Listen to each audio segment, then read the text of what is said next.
Thank you everyone again for sitting with us throughout those really interesting discussions. I think there's so much ground we could cover. As Sotirios said, we could be here until tomorrow morning.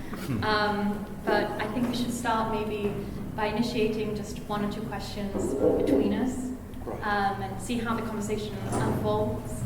And then also inviting you at any stage to posit any questions, ask us, interject. I mean, you know, it's quite a cozy atmosphere, so feel free to. I think one of the questions that really I was thinking about before you began speaking, but then it started to change, was that basically post-migrant thinking, as I understand it and as Anne defined it, often goes hand in hand with other frameworks such as feminist agendas, anti-capitalist agendas, and so on and so forth. So I was wondering whether some of the successful, even though that's open to critique, examples that you brought with you today are successful because they take on a wider emancipatory agenda. And can post-migratory approaches ever be separated from those wider that wider framework? Perhaps we could start in the order.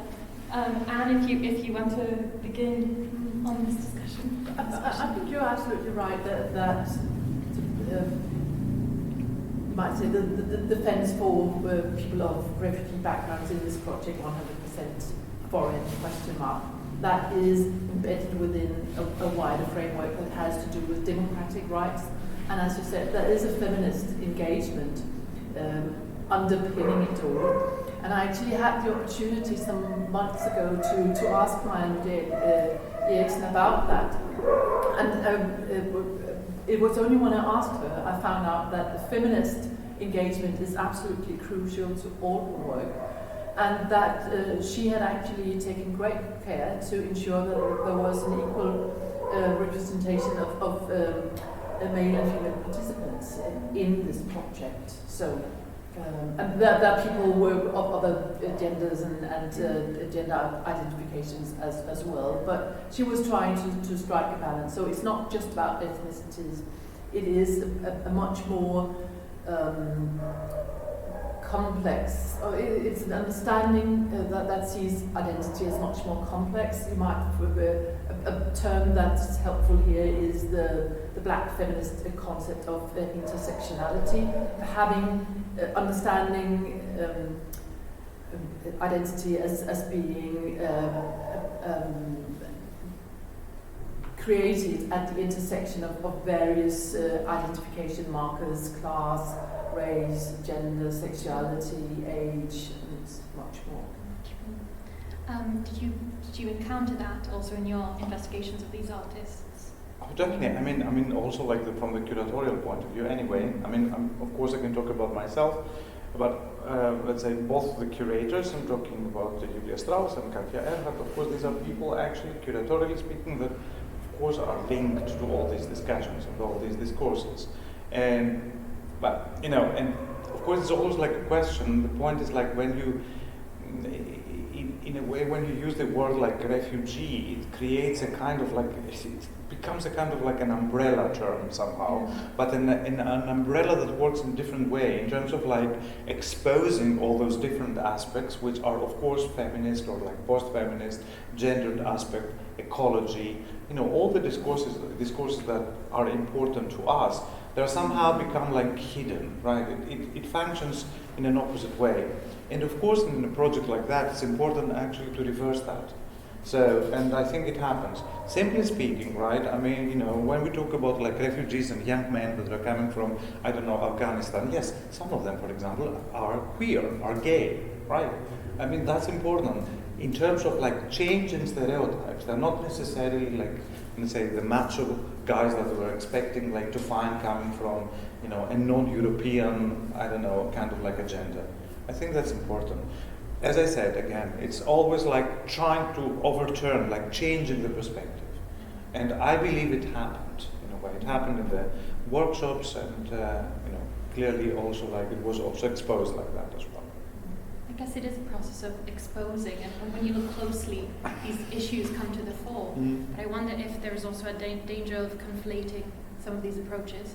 And in today's discussion, as we're talking about post-migration, I wonder if all of you could kind of, for the audience, talk about some post-migratory characteristics in art and curating. What are those characteristics that could be defined as post-migratory, as linked to post-migration? You know, delineated, not just, you know, interconnected, and sort of as a wider umbrella of themes. Hard question. Wow. Can I give it a go at that?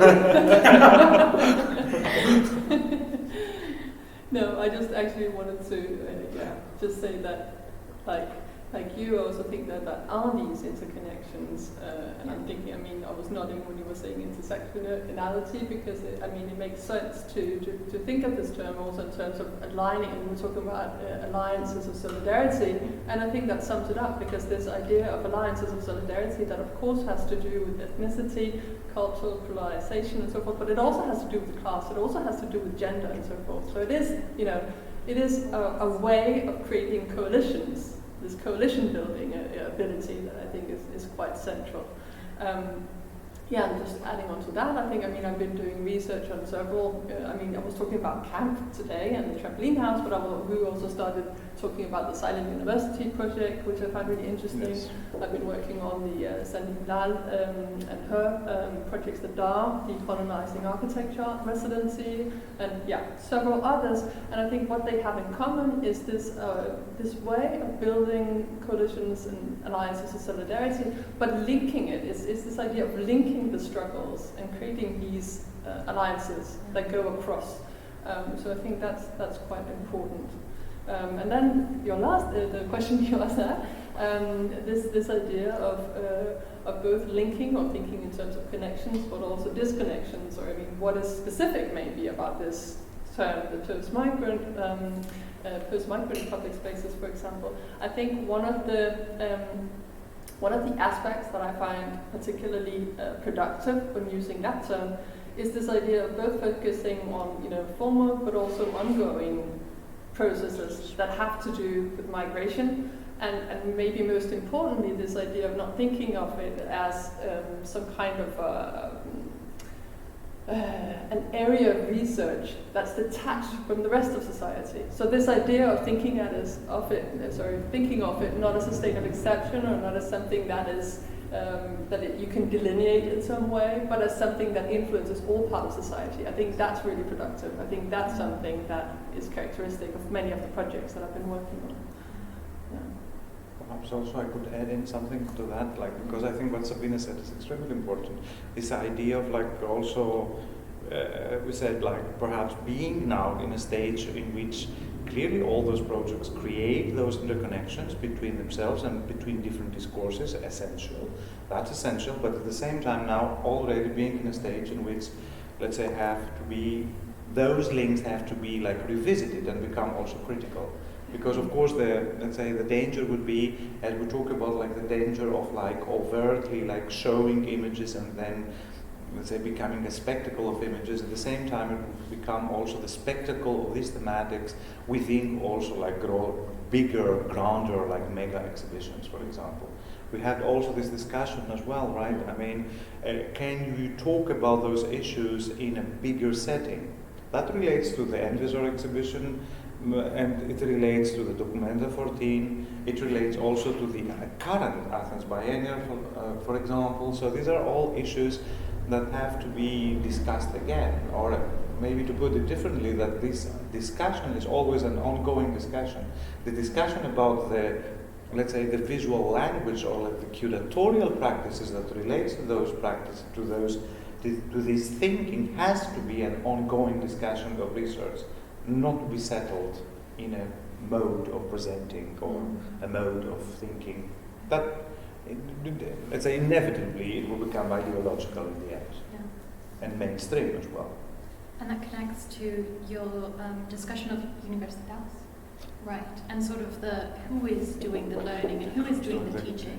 And I think one of the main connecting threads throughout this conversation and the discussions was this sort of this idea of alliances, post-migrant alliances, and how those can foster networks of solidarity, how those can break down who is doing the teaching, who is doing the talking, who's doing the learning. And I wondered, since we are in an artist-run space, founded by Dionysios Christophilogiannis, I'm interested in how artists break down those barriers. So what does it mean to engage with a migrant in your art, as a non-migrant perhaps, or as a migrant to engage with a non-migrant? And I wonder if, there are examples of research practices and methodologies that some of these artists also, that you touched upon in that exhibition, employ. As Georgia Cotretos said, you can't really know. I think that was the analogy. But I wonder what strategies they use to know and break down those roles. I mean, my first answer to that will be, and of course I cannot talk about artists, I'm learning from artists as well, I have to say, but I mean the first thing would be actually, simply speaking, actually to be exposed to that first of all.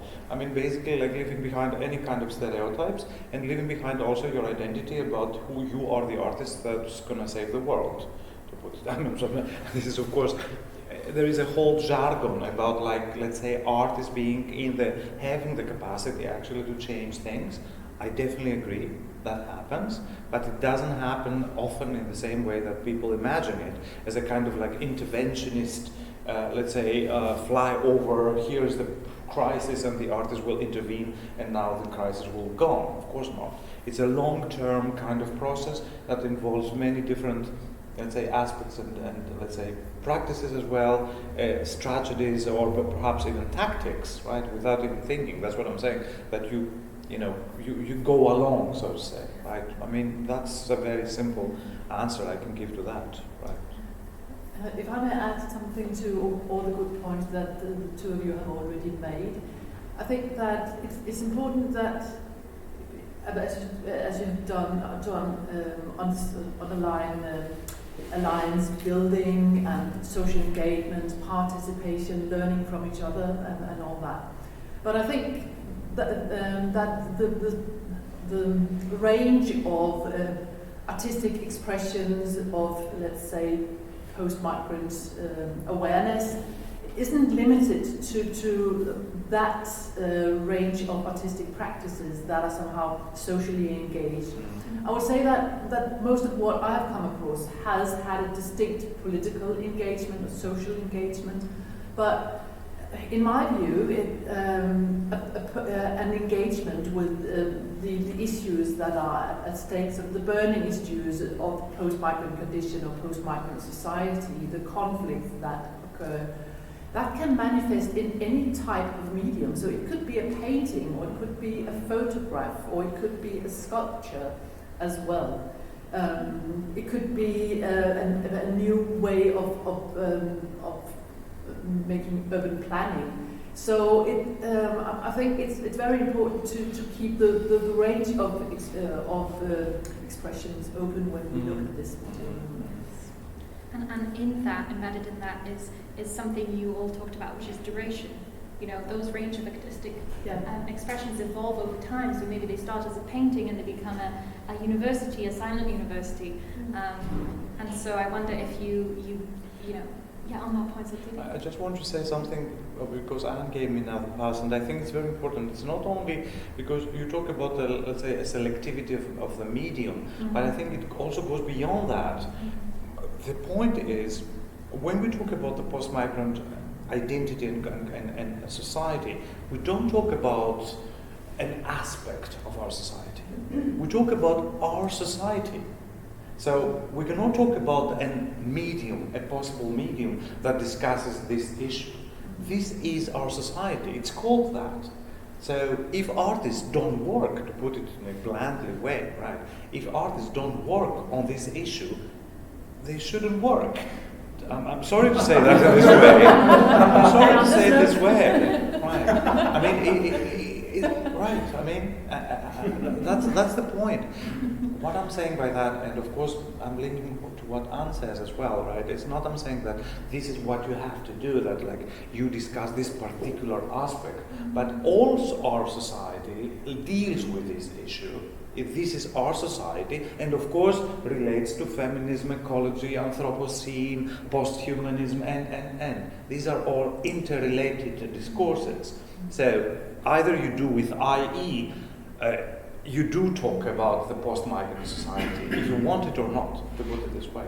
Right? I mean, this is at least how I see it. It's not like an extra thing on top of what you have, in the big garden of, offered by the artist. This is the thing that we have to discuss, that we artists discuss anyway. So this is how I see it, right?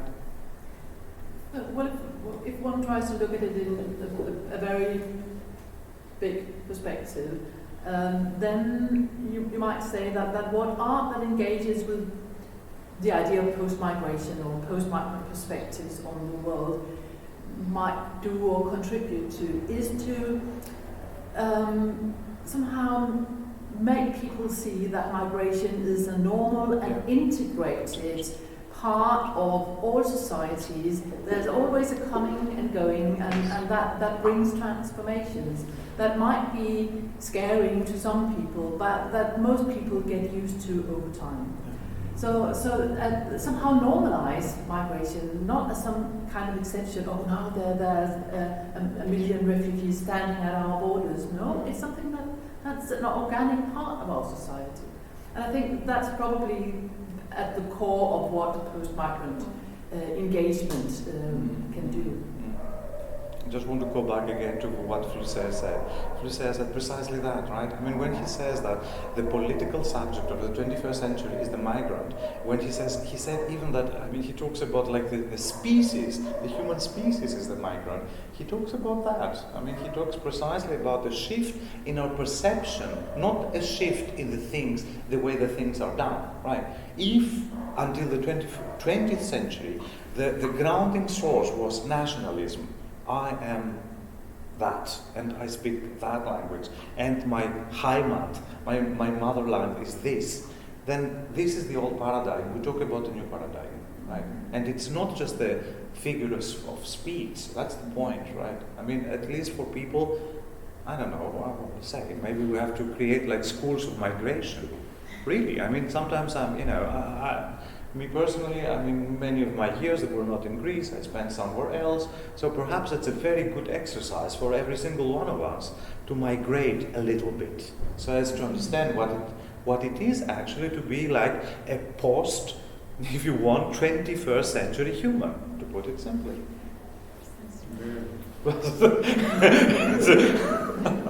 I mean, I totally agree with this. And that's an issue that really touches upon, Greece's current state. Yeah. Mm-hmm. I mean, yeah. for the last, I don't know how long now. I mean, many of my kind of growing up years were the crisis years, and there was no doubt in many people's minds that would be the outcome, that you would have to leave Greece. And I wonder how much sort of those, maybe curatorially, can we really capture that idea that. I'm not sure what I'm trying to get to now. If you can find something like a good practice, kind of like manual.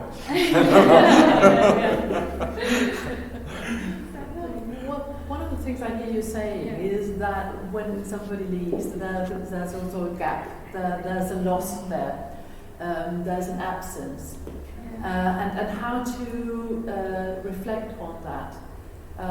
That's a topic that's often overlooked. Also in the studies of art and migration, because it's very much on what happens when people arrive in the arrival country, in the new country, whereas those who are left behind, they're somehow not part of that story.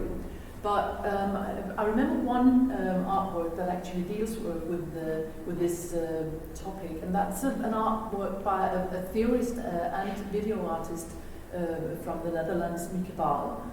I've forgotten the title of the piece, but it's about the mothers who are, she's interviewed the mothers of sons who left for other countries and the feelings they have about their children being out of reach. They might not be able to visit them. So when we're talking about migration, we have to remember it's not just fluidity and passage. You know, people can't pass over borders just like goods and sort of financial transactions. People are often stopped at borders and they can't get visas and so on. So there are also absences, there are also gaps, and we have to reflect on that as well. And this is constantly more so and more so thanks to the pandemic as well. Yeah. And I wonder how much some of these discussions today are sort of frozen in time. Are we referring to a pre-pandemic world, or are we referring to a potentially post-pandemic world? And how will the shifts in migration during this period be reflected in art and curating? I mean, I guess camp as well is a case study of a closure. You know, it closed even though it lives on in another way. And I wonder whether, you know, this idea that things come and go, things close, things, you know, these initiatives don't necessarily have a longevity that's guaranteed. I guess that poses an ethical dilemma, doesn't it, for our professionals? Should we engage and try to engage these approaches when we don't know how long we'll be around in these platforms? You know, there's a responsibility, as Sotirios, you said, perhaps in your exhibition, that you had friendships come out of them. True. But is there an ethical dilemma there? I would say yes, and there is not a dilemma, there is actually an ethical, let's say, offering, right? Because it's also, I would just actually recite what many of the artists told me. It's like when I said actually, for the particular exhibition, for example, the project, they said, we do have a relation to these people that goes beyond the exhibition. All of them, almost all of them. Right. Curator was helping people to realize their dreams, finding lawyers that will help them to do this and that and so on. So in a very one-to-one kind of like relation, not being an artist, being a human being, simple as that, right? Julia Strauss the same. Every single one of them have been impacted by this experience. So I believe that has to do with humanity in a very simple kind of like, you know, understanding. And this is what I said, that at that time, all these artists are not operating as with the role or the identity of being an artist anymore. They are learning, they are exchanging, they are becoming vulnerable. I mean, for me, that was also very important, actually, to have that. It's not that the artist is always like the superhero that will respond in the best possible way as a kind of like, you know, management crisis expert. Definitely not, right? He has failures, she has failures as well. So that's very important actually to see it. And well, maybe perhaps, I don't know if I've answered your question, but I mean, at least in terms of the ethical part of that, which extends beyond the, you know, let's say the professional jargon or the professional, you know, lifestyle or how to be.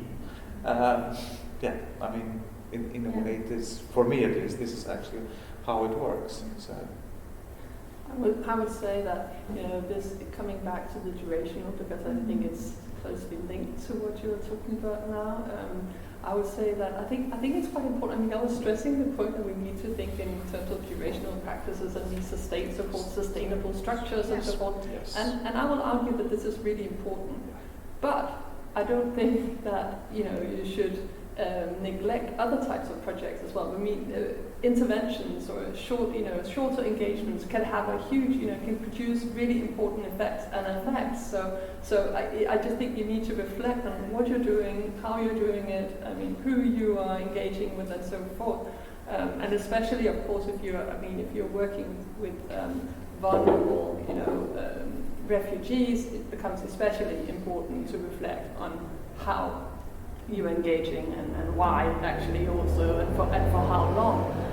So that was just, you know, a reflection on the durational aspect of it. And I think we just started talking about the Silent University, which I found out that you've also presented in this space, which I was very happy about. This is a project that I've also been working on. And I think it links several of the things that we've been talking about, also the educational aspect of it, and the way of thinking in unbounded ways about curating and educational projects, and thinking in terms of participatory action research, and being inspired by Zapatistas and so forth, in terms of rethinking what it means to do a platform of solidarity, which is actually what they term the silent university. So it's very much linked to what we're talking about today. And then coming back to what you were saying about the post-pandemic, or how does this somehow impact the way that we're working as curators or as artists, I think it's important. I mean, that is maybe a state of exception, not migration, but but the pandemic situation actually is a state of exception in many ways. And I think it's just very difficult to predict how curatorial practices will be impacted by this, or what effects will come out of it. And just looking at some of the cases that I've been doing research on now, or also just visiting actually yesterday the Victoria Square project and talking to them, they were saying, I mean, we've been closed down. Now we could be 6 people within this room, so we needed to leave and then come back and leave and come back. So I mean, that's just a given right now. And they were doing online education with some kids in the back room. So I'm thinking, I mean, right now, I think it's very difficult to predict how to work with these kinds of projects.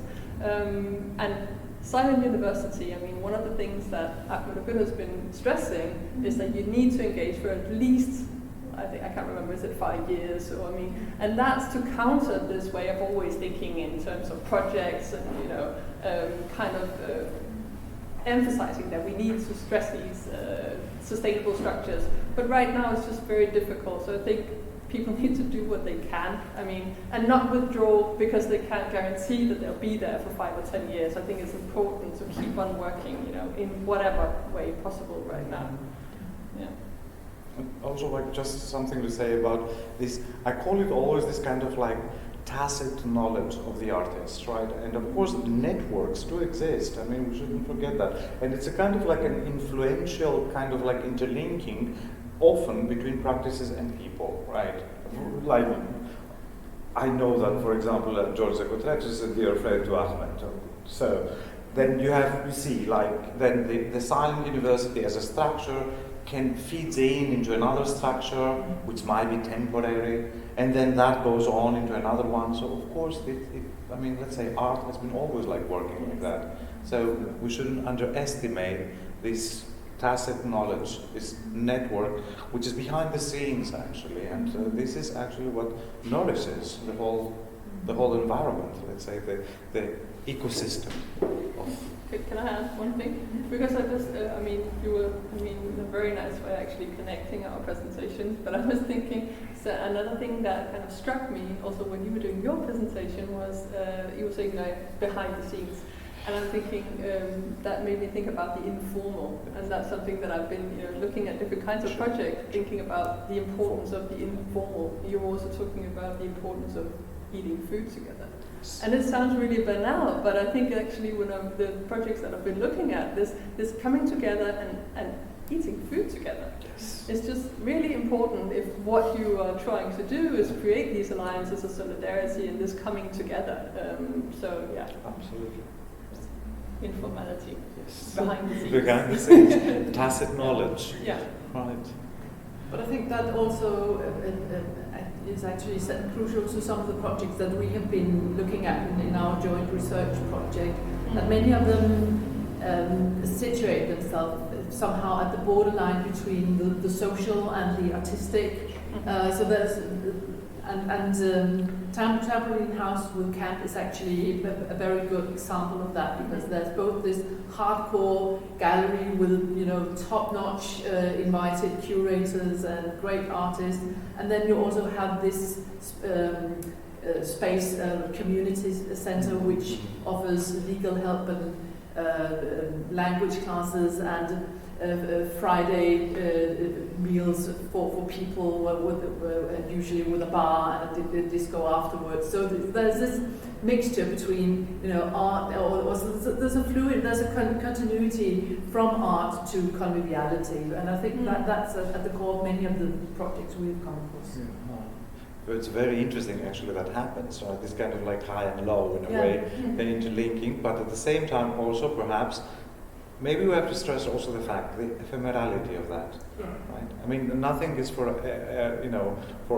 always, right? I mean, perhaps this is also part of that vitality of projects like that. They do have a beginning and they do have an end, and it's fine with having an end, which basically means a new beginning in a new setting, right? Perhaps that's also the difference to maker structures with this kind of like vast history, being the documentas or museums or whatsoever. So perhaps that's also interesting maybe to say that this is not necessarily a failure. Perhaps I'm putting it into debate, right, into discussion, but perhaps it's like the strong point of projects like that, in like a kind of like an energy of revitalizing this kind of like network that holds things together. It's sometimes it's really like my mycelial network, right? That holds trees together. Without the mushrooms, you wouldn't have the tree standing. This is how, perhaps a simple metaphor, right? This is something that touches upon, your research as well into, 20th century art. I mean, these socially engaged practices have been around for a while. Right. These sort of, since even the educational turn more recently, this dissolution of boundaries between what is art and what is life and what is conviviality, what is getting together, simply the act of being together, and the act of white wall, gallery spaces, museums, how do those two worlds interact? And there are many critiques, I mean, at least in the 20th century, saying that if we have this dissolution, how do we even measure the impact of art, and how does art retain its autonomy? And perhaps it doesn't need to retain it. But I guess what is more at play here is the social efficacy of art. How much can art really engage us, and is it these social practices that engage us more than art itself? Is the act of being together, which is a form of art now, more sort of effective than seeing a painting on a wall? I mean, I know I'm this is huge. It's like talking about the autonomy of art in the 20th century, right?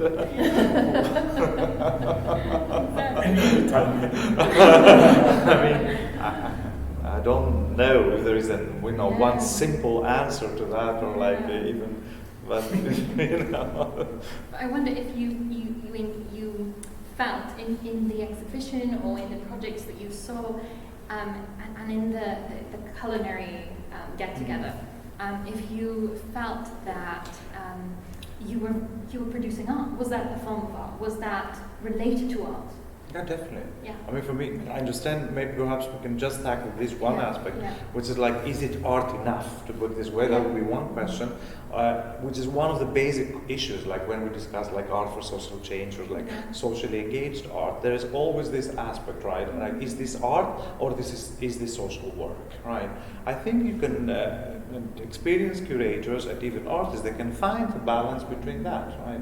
Or to put it differently, art, maybe I can give like an example. It's always like my favorite example, work done by Alfredo Jarre, an architect who went into a village somewhere in, I think it was Sweden, and they asked the public there, the community, it's like, it would be nice to do some art. Would you like to do art? And they said no. No, we're not interesting. We have everything. It's fine. We don't have any issues. Please go away. It's like we have money. It's all fine. I mean, don't deal with us. We're fine. Okay, so fine. Okay. Then the second aspect was like actually then say, okay, but let's discuss about you, right? I mean, what do you do, right? How do you work? Well, the majority of us that do work here in an industry, we produce paper. And he said, okay, maybe let's have forget about art. Let's let's do something together. Would you like to do something together? Yes. Bring then paper and we'll do something together. What they did, they constructed a house, they constructed something that he said, well, we're going to do a museum now, right? And the step by step. Then after that, they said, okay, we worked on that. We somehow care about what we've done here. It's a museum. What we should do with this museum? Well, do you want to put something in it? Right. Okay, we'll bring our stuff.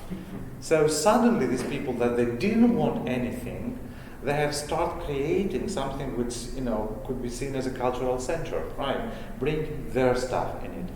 The play was, however, that will not be forever. So at the moment that they had the opening, Alfred Jarre put the whole thing on fire, and then he burned it down.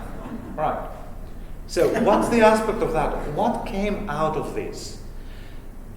The people, the community, went to Alfredo Jarre and said, you know what? It was nice. We had nice time together. We loved it, having here the experience of showing images and discussing about them. Would you like to make for us a museum?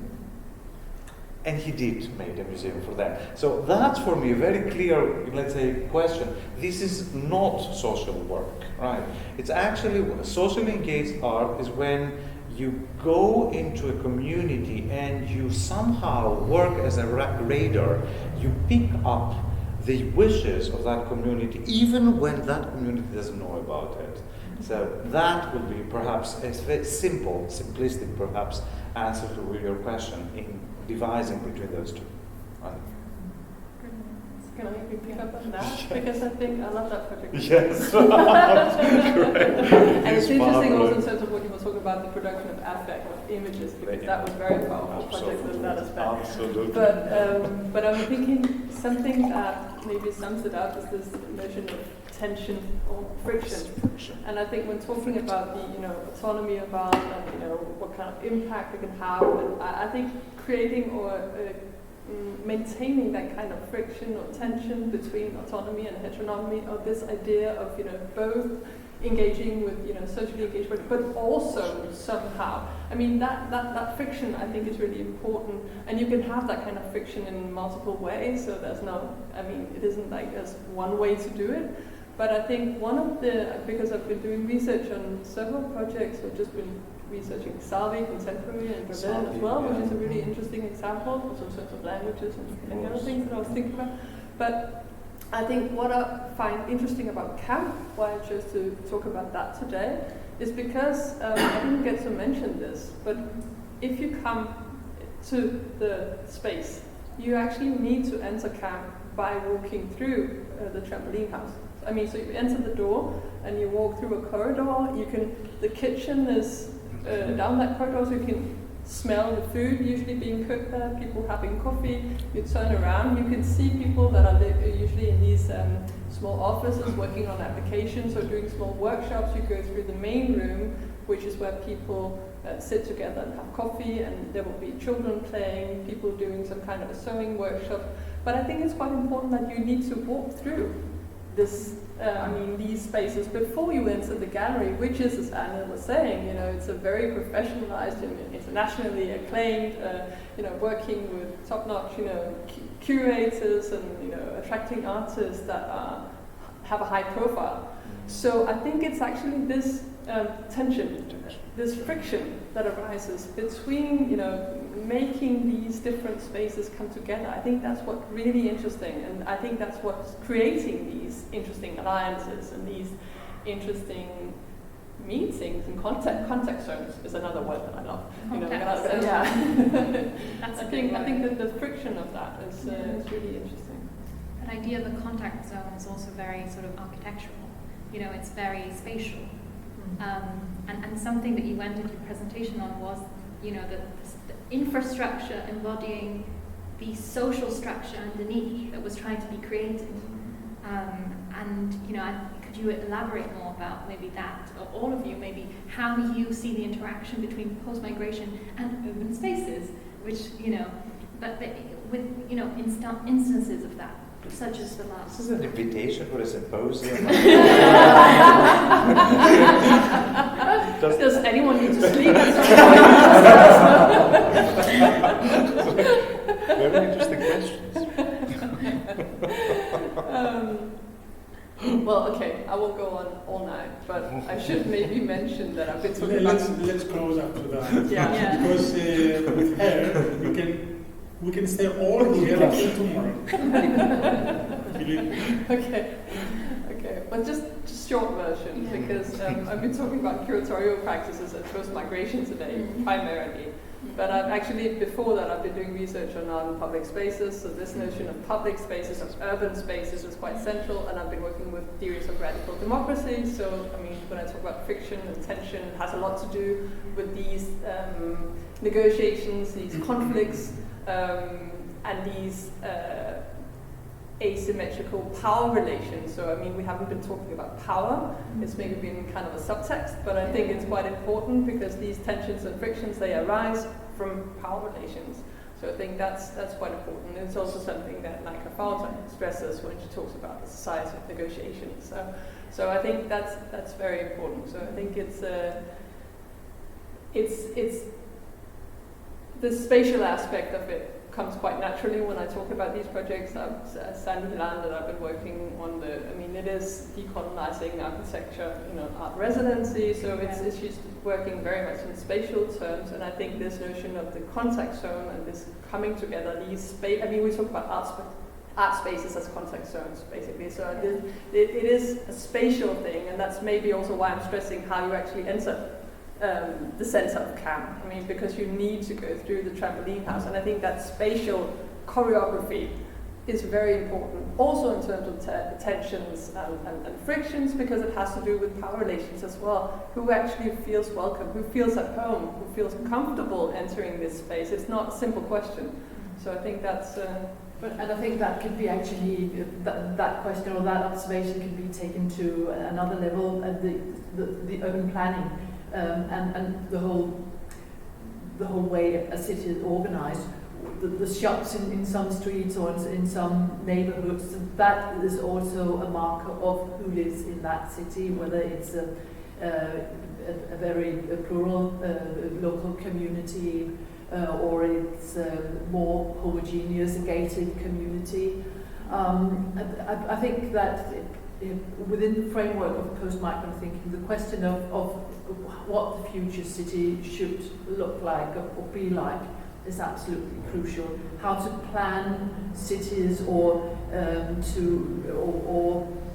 develop cities so that there's zones of interactions that the people actually meet in their everyday lives, not necessarily being friends and having long conversations, but actually getting to know each other from sharing the same everyday spaces.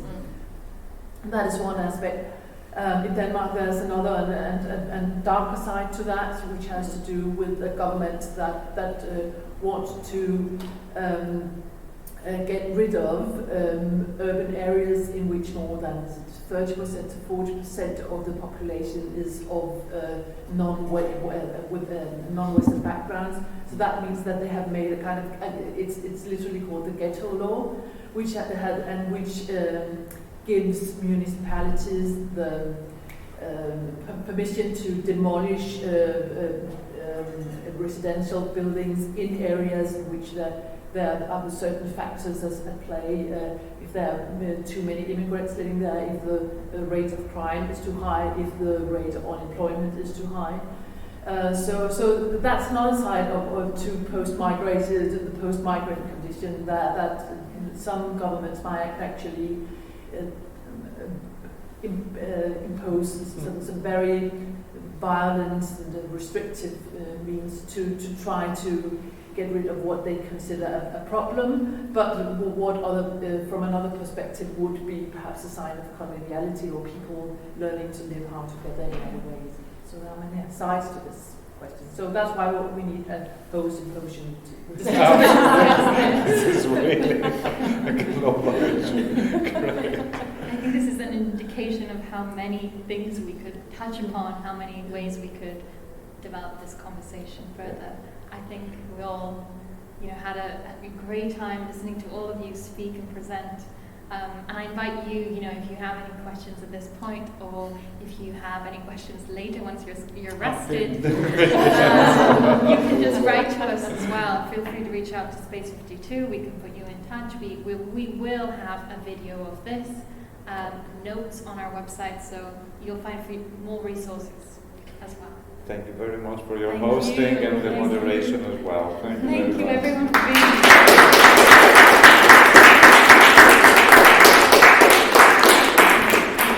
And a huge thank you from Space 52 for the Danish Institute for putting this together and for the collaboration that we've initiated. So thank you, Kasper. Thank you very much, Antonia. Kasper. Thank you.